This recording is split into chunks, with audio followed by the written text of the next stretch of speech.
In this tutorial, I'm going to show you how to create this miniature affirmation art, which you could hang in your dollhouse or your real house. First thing we're going to do is grab a piece of our watercolor paper to use as our substrate. Then you're going to want to take the affirmation art that you printed onto the canvas paper, flip it over, and weigh it down with something heavy. The glue we're going to use is wood glue. Might seem unconventional, but it actually has a lower moisture content than something like a regular glue wall kind of glue. So it works really well in this application. Your paper is going to start to curl up, which is why we hold it down. So work quickly here and flip it over. You're going to want to smooth it out with your hand at first and then come back with a scraper. Just a little side note, when I'm gluing, I like to use a paintbrush to really get into all the nooks and crannies. And when you're applying the glue, you don't need to go all the way to the edges. You just need to make sure that the images are covered with glue. And here we're going to spread it out and make sure that you have it evenly distributed. Once you have that done, you're going to want to grab some wax paper and put a layer between your affirmation art and something heavy. We're going to use this wood sample and then another piece of marble to really kind of weigh it down and keep it flat while it dries. Once everything's dry, then you can start making the art.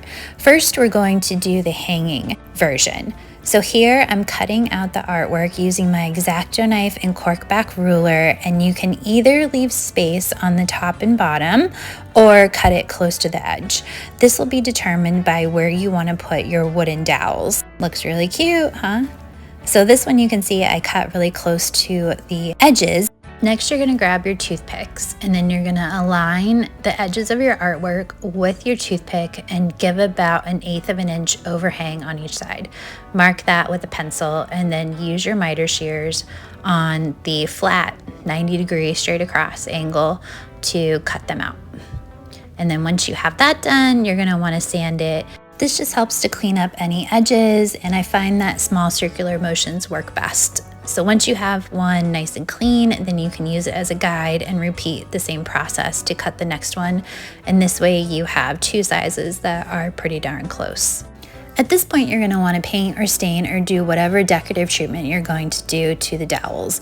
I'm just going to leave it natural, but I'll show you a tip on painting and staining later on in the video. Next, we're going to attach the dowels using clear glue. I put mine in a smaller bottle with a thin applicator tip to allow me to have a really thin bead of glue. You can see that I'm putting it onto the very edge where the watercolor paper meets the canvas paper. This will make the dowel more flush with your artwork, but I'll show you another way where you can put the dowel straight onto the face of the artwork as well. Either way looks great, it's just about your personal preference. So once you have your dowels on, I like to make sure that my overhangs are equal by using a square made out of Legos. And then once I'm happy with that, I'll do our old trick of a piece of wax paper and something heavy and put it aside to dry. Now I'll show you the other way to attach the dowels to the face of the artwork. We're going to cut it out the same exact way using our corkback ruler and the X-Acto knife, but this time I'm going to leave a little space on the top and the bottom because the dowel, aka toothpick, is going to sit on the face. I use the toothpick as a guide to get my distance, and then sometimes I need to trim it a little bit more with scissors. Once you have your distance all set, you repeat the same exact process. Use the artwork to leave about 1/8 inch overhang on each side, mark it with a pencil, and then cut it using the miter shears.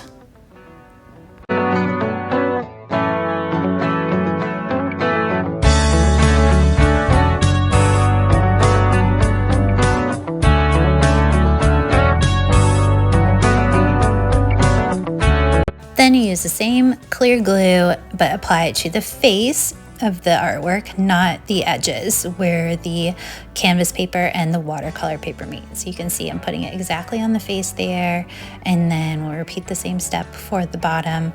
Like I said, there's no right or wrong way to do it. If you put it on the face, it gives you a little bit more surface area to glue to and a little bit more dimension, but having it on the edge looks just as nice too. I use the same miter square out of Legos to check that the overhangs are equal and then set it aside to dry.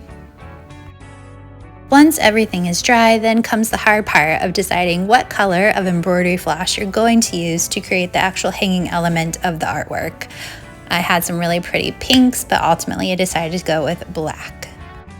You're going to want to cut a piece about 6 inches long. This will give you enough space to really work with.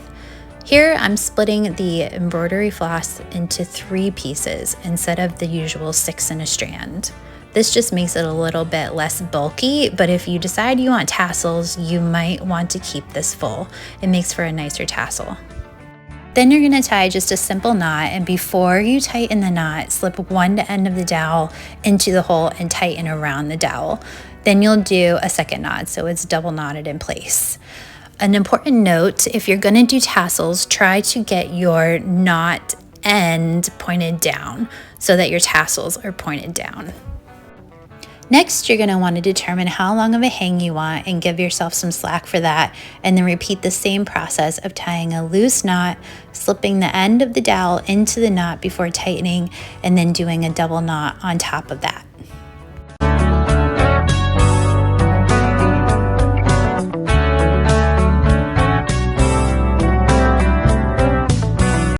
Here you can also see what I mean about pulling the end down. See how I'm pulling it down towards the bottom of the artwork. That would give me a nice hang for a tassel to be pointed downwards if I decide to go that way. At this point, you can trim off the excess, either make it into a tassel or we're gonna wrap it around the back and keep it clean like I'm gonna show you here.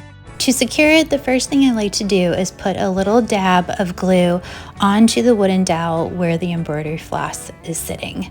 That will keep that nice and secure.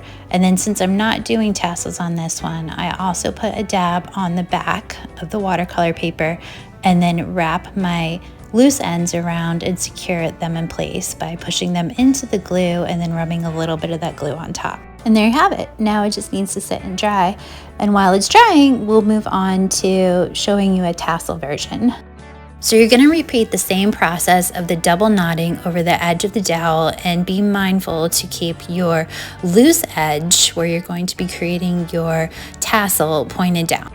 Like I also mentioned earlier, you might want to keep the embroidery floss as a full strand instead of splitting it into a 3-strand piece. This will just give you a fuller tassel. And I think the next one that I create, I'm going to do this, but you can see how it turns out with the 3-strand. It doesn't look bad, but I think a 6-strand fuller tassel would look better.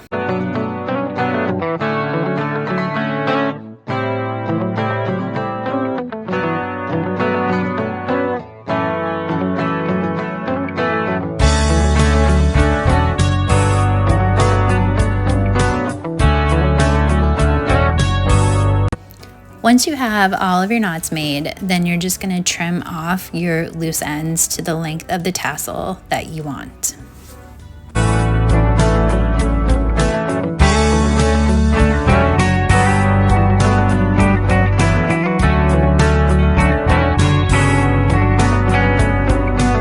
Once you have your embroidery floss on, you're going to repeat the same process and secure it on the back with a little dab of glue where it sits on the dowel.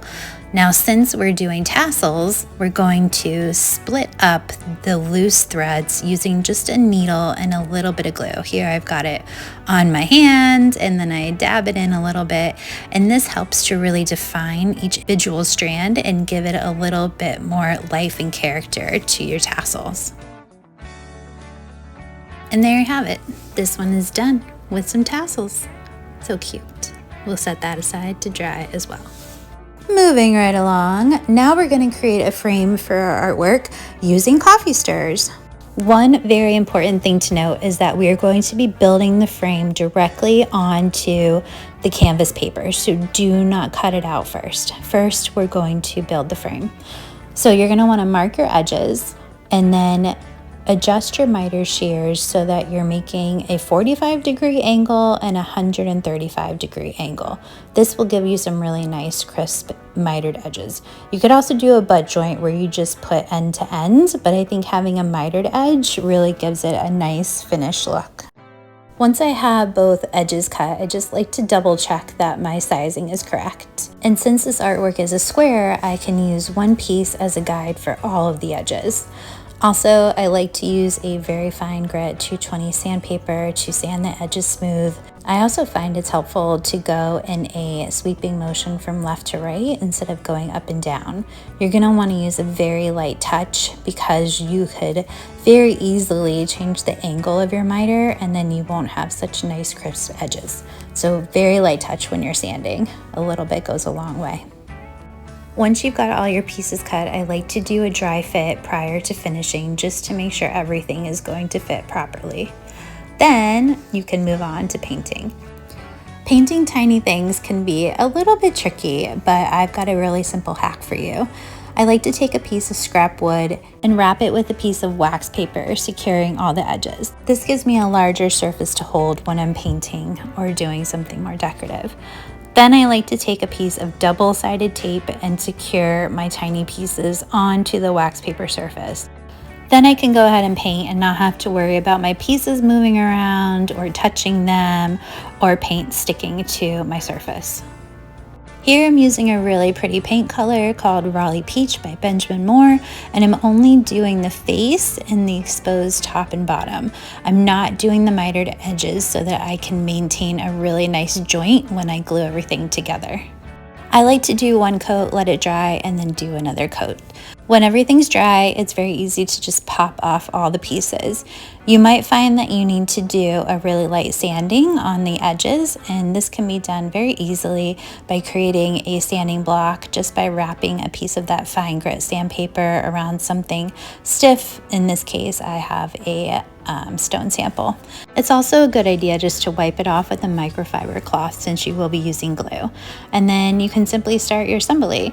Put a little bit of the clear glue on the back of the frame piece and build accordingly. As you're building, just tap it lightly into place so that you have a little bit of wiggle room to make some adjustments. You don't need to press down on it firmly just yet. We'll do the same wax paper heavy object trick that we do, but for now, just get your pieces in place. You can bring in your trusty Lego square and make sure that everything is aligning properly. You might have to play with this just a little bit to get exactly how you want it. Once you get it all in place, you'll press down firmly and put a piece of wax paper and something heavy on top like we've done with all the other steps. I didn't record it because I think you know the drill by now. When it's dry, that's when you can cut it out. We're going to use our same cork back metal ruler and X-Acto knife, and you just cut on the outside edge. You might want to do 2 passes, but it should come out pretty cleanly, and there you have it. Now, if you want to make it like a picture frame, you can create a simple stand on the back using a piece of scrap foam core and cutting out a triangle piece, and then you can have it like a picture frame to go on your desk. If you're going to use this in your dollhouse, it's going to be a little bit big to put on a dollhouse desk, but you can just size down the print before you start making it. This is more like a miniature size to go on your real life desk and keep you motivated while you're working on what you're working on. If you don't want to use it like a picture frame, that's cool too. You can simply attach it directly to the wall like mini artwork. There's this really great like clear sticky dots that I like to use that won't damage your walls or your wallpaper, and that's linked in the resources page. Or you could put a magnet on the back and put it on your fridge. Here's how I like to style them in my dollhouse and in my real house, just for a little inspo. I'd love to see how you create them and how you style them, so shoot me some emails and some messages over on socials at The Designer Dollhouse. Until next time, thanks for watching, and be sure to create something small that makes you feel something big.